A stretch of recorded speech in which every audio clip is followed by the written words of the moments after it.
How to transfer American Express points to American Airlines, right? So how you can do it? So as of this year, American Express membership reward points cannot be directly transferred to American Airlines A Advantage miles, right? However, there are alternative ways to use this AmEx points to flight on American Airlines, which I'm going to show you. The very first thing is that transfer to partner airlines.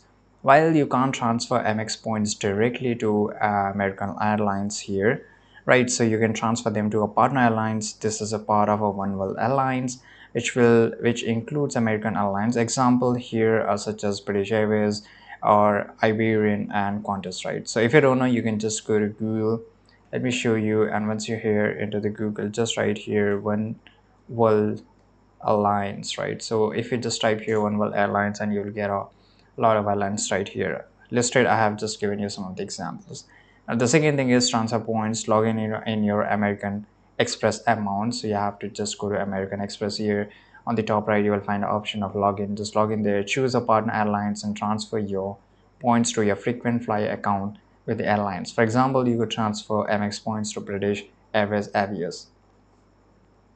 Now the third option is just go to American Airlines, and here you have to book a ticket. So just select your destination from empty part, and from here, once the points are in your partner airlines account, you can use them to book flight on American Airlines, right? So check the partner airlines website or call the customer service to find available flight operated by American Airlines. Right, so here which I have listed here, I hope you found this video very useful, this information very useful. If you did, subscribe.